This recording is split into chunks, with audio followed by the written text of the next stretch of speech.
Jadi bicara itu kalau tidak punya sabar, maka harus sangat siap kehilangan banyak pahala.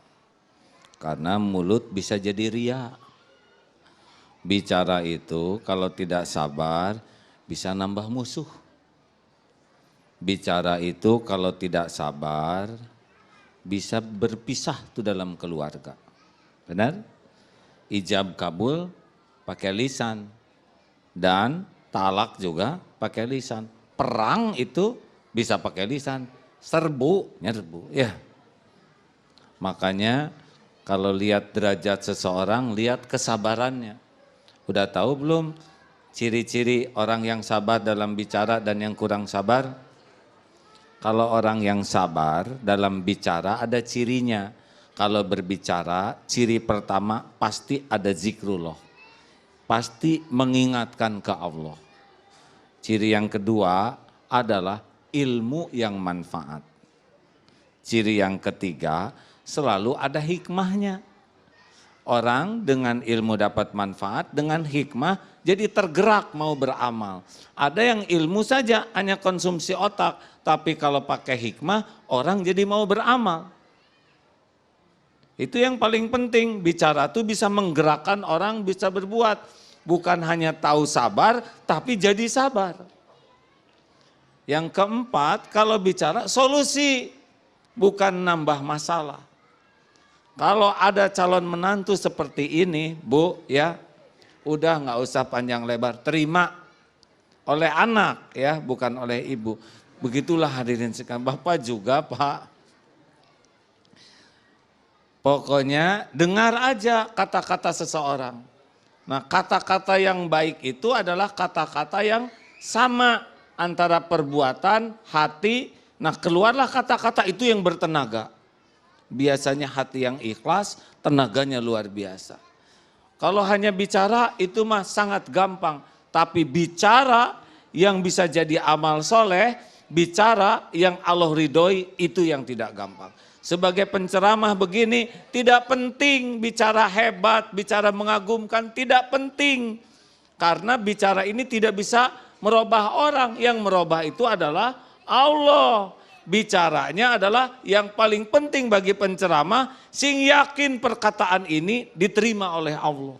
Hadiahnya mungkin dimasukkan ke hati orang. Nah makanya zikrullah, zikrullah itu niat jadi lurus. Setiap bicara apapun dikaitkan dengan Allah. Kenapa hujan turun? Biasanya karena air menguap, lalu terkumpul menjadi awan, lalu dengan suhu tertentu, maka turunlah hujan. Allahnya mana? Ini enggak adil.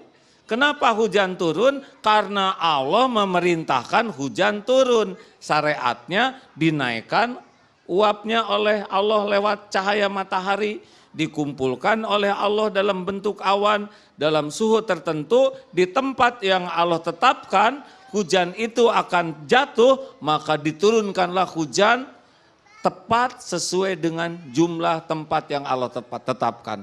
Itu guru biologi fisika itu. Kenapa gempa terjadi karena lempengan bumi? Enggak. Gempa itu diperintahkan oleh Allah, gempa. Syariatnya bumi disuruh goyang, ya. Lempengannya dinaikkan, terjadilah goyang. Banyak pelajaran yang tidak nyebut Allah. Padahal Allah yang menentukan. Benar? Kenapa jadi bingung begini?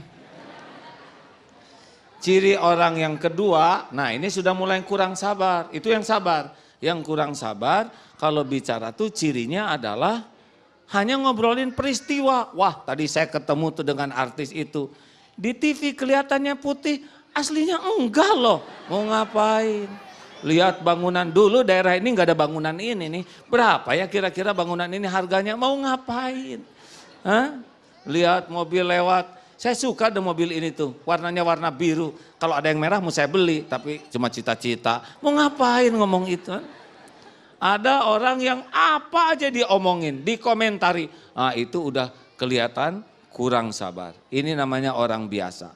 Ada lagi yang lebih jelek. Ini tidak sabar, yaitu kalau ngomong mengeluh, mencela, ngerasulo, negatif dari bangun tidur. Ini badan dasar udah tua, segala kerasa. Ini asam urat nih naik. Kepala nih asap belah begini, leher kaku pasti kolesterol. Ampun, dia ampun tapi kayak nggak tobat. Ngomel aja Pak. Mau makan juga bosan ya, sahur sama nasi goreng terus. Coba nasi uduk, ini nasi uduk yang dari depan, jangan, itu telurnya kecil. Ngambek, ngomel aja Pak, sambil habis. Minum kopi sekarang ada yang enak, habis. Ada yang begitu, ngomel Pak, ngomel aja. Mau ke jalan kacau, Jakarta sekarang macet di mana-mana. Udah nggak jelas aja kehidupan kayak gini, tapi tetap maju. Ini lampu merah ini saya paling enak nih. Merahnya seumur hidup, hijaunya sedetik, bohong. Pernah dengar enggak orang yang kerjanya ngomel aja? Pernah dengar enggak? Pernah dengar enggak? Pernah dengar? Jelas enggak suaranya? Jelas, suara sendiri gimana enggak jelas? Itu golongan orang yang tidak sabar. Negatif aja, dicatat semua omongannya. Termasuk jari loh ya, hoax dan sebagainya. Oh itu dicatat semuanya. Di akhirat nanti bisa kena azab besar karena kita nulis bohong dan nggak bisa ditahan. Kemana-mana. Dengan media sekarang, medsos, dosa tuh bisa berlipat-lipat, nggak ketahan. Nggak tahu gimana tobatnya tuh Pak. Karena nyebarnya kemana-mana. Makanya saum mulut sama dengan saum jempol ya. Kan ada ibu-ibu sampai bercahaya wajahnya Bu, yang saya ingat.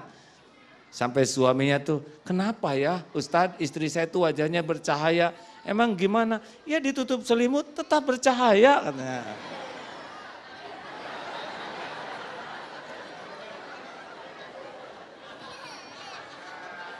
Ada yang begitu kok bicaranya seperti yang menjiwai.